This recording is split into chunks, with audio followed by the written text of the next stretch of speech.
অতীতের প্রতিচ্ছবি, রক্তের ইতিহাস উন্মোচন। ড্র্যাগনটি তার নখ দিয়ে মাটিতে এক অদ্ভুত বৃত্ত আঁকল। সাথে সাথে বৃত্তের ভেতরে একটি স্বচ্ছ পর্দার মতো তৈরি হল। সেখানে সামির দেখতে পেল একজন যোদ্ধাকে, যার চেহারা হুবহু সামিরের মতো। তার হাতে একটি বিশাল কালো তলোয়ার এবং তার কাঁধে বসে আছে তুষারেরই মতো একটি রূপালী বিড়াল। তিনি ছিলেন সম্রাট আরিয়ান, ড্র্যাগনটি বলল। তিনি এই টাওয়ারের স্রষ্টার সাথে প্রথম চুক্তি করেছিলেন। এই টাওয়ার আসলে পৃথিবীর মানুষকে শক্তিশালী করার জন্য তৈরি হয়নি। এটি তৈরি হয়েছিল গ্রেট কোল্যাপস থেকে পৃথিবীকে রক্ষা করার জন্য। সম্রাট আরিয়ান নিজের আত্মাকে উৎসর্গ করেছিলেন প্রতিটি তলার ভারসাম্য রক্ষা করতে। কিন্তু টাওয়ারের মাঝপথে তাকে বিশ্বাসঘাতকতা করে হত্যা করা হয়। স্বামীর শিউরে উঠল। কে বিশ্বাসঘাতকতা করেছিল? সেই বিশ্বাসঘাতকরা আজও টাওয়ারের উচ্চতর তলায় বসে আছে, ড্র্যাগনটি ঘৃণার সাথে বলল। তারা মানুষের মুক্তি চায় না, তারা চায় এই টাওয়ারের অসীম শক্তি দিয়ে মহাবিশ্ব শাসন করতে। আর তুমি হলে সেই সম্রাটের শেষ রক্ত। তারা তোমাকে খুঁজছে সামির। 1 ঘণ্টার পরীক্ষা, ড্র্যাগনের মেধা বনাম মানুষের জেদ। সোনালি ড্র্যাগনটি হঠাৎ তার রূপ পরিবর্তন করে একজন মানবরূপী যোদ্ধায় পরিণত হল। তার হাতে একটি সোনালি বর্ষা। আমি গোল্ডেন উইং আরিন, এই 5 নম্বর তলার অভিভাবক। তুমি যদি এই তলা পার হতে চাও, তবে তোমাকে প্রমাণ করতে হবে যে তোমার রক্ত কেবল উত্তরাধিকার নয়, তোমার কর্মই তোমার পরিচয়। 1 ঘণ্টা লড়াই করো আমার সাথে। যদি তুমি টিকে থাকতে পারো, তবেই আমি তোমাকে ড্র্যাগন হার্ট দেব, যা তুষারের 5ম সিল মুক্ত করবে। শুরু হল এক দীর্ঘ এবং শ্বাসরুদ্ধকর লড়াই। আরিন কোনো সাধারণ দানব নয়, তার প্রতিটি চাল ছিল নিখুঁত এবং গাণিতিক।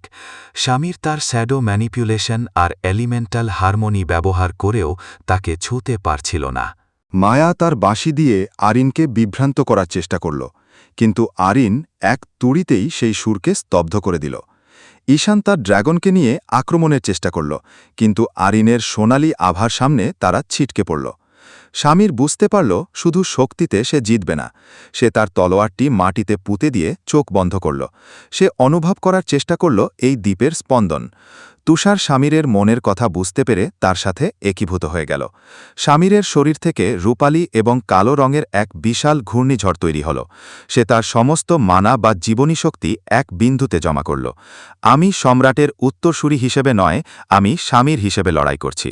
স্বামীর এক অসম্ভব গতিতে আরিনের বর্ষার নিচ দিয়ে স্লাইড করে গিয়ে তার গলার কাছে তলোয়ার ধরল। আরিন থমকে গেল। 1 ঘণ্টা পূর্ণ হতে তখন মাত্র কয়েক সেকেন্ড বাকি। 5ম সিল এবং বিষাক্ত খবর। আরিন শান্ত হয়ে তার বর্ষা নামিয়ে রাখল। সে আবার ড্রাগন রূপে ফিরে এল। তোমার ভেতরে সম্রাটের তেজ আছে স্বামীর। তুমি শুধু শক্তি নয়, বুদ্ধিতেও জয়ী হয়েছ। আরিন তার বুক থেকে একটি উজ্জ্বল সোনালি স্ফটিক বের করে তুষারের সামনে ধরল। তুষার সেটি স্পর্শ করতেই তার শরীর থেকে ডানাগুলো আরও বড় হয়ে উঠল এবং তার মাথায় একটি ছোট রাজমুকুটের মতো চিহ্ন ফুটে উঠল। অভিনন্দন, বিস্ট তুষারের 5ম সিল মুক্ত হয়েছে। তুষার নতুন ক্ষমতা অর্জন করেছে, ড্রাগন গেট সামন। ড্রাগন গেট সামন। স্বামীর লেভেল আপ, লেভেল 80। বিজয়ের আনন্দের মাঝেই আরিনের মুখ গম্ভীর হয়ে গেল। স্বামীর, সাবধানে থেকো। তোমার জয়ের খবর টাওয়ারের উচ্চতর তলায় পৌঁছে গেছে। 6 নম্বর তলায় তোমার জন্য কোনো দানব অপেক্ষা করছে না। সেখানে র্যাঙ্ক 1 হান্টারদের একটি পুরো দল তোমাকে শেষ করার জন্য ওত পেতে আছে। তাদের নেতৃত্ব দিচ্ছে সেই ব্যক্তি যে তোমার বাবার বন্ধু ছিল, কিন্তু আজ তোমার সবচেয়ে বড় শত্রু। স্বামীর তার তলোয়ার শক্ত করে ধরল। তার বাবা মায়ের খুনি বিক্রমের পর এবার আরও বড় কোনো ষড়যন্ত্রকারীর নাম সামনে আসছে। সে মায়া আর ঈশানের দিকে তাকিয়ে বলল, তৈরি হও। 6 নম্বর তলা হবে আমাদের জীবনের সবচেয়ে বড় যুদ্ধ। তারা তুষারের নতুন শক্তির সাহায্যে 6 নম্বর তলার মেঘের ভেতরে প্রবেশ করল। নিচের 5ম তলার স্বর্গীয় সৌন্দর্য ধীরে ধীরে ঢাকা পড়ে গেল অন্ধকারের আড়ালে।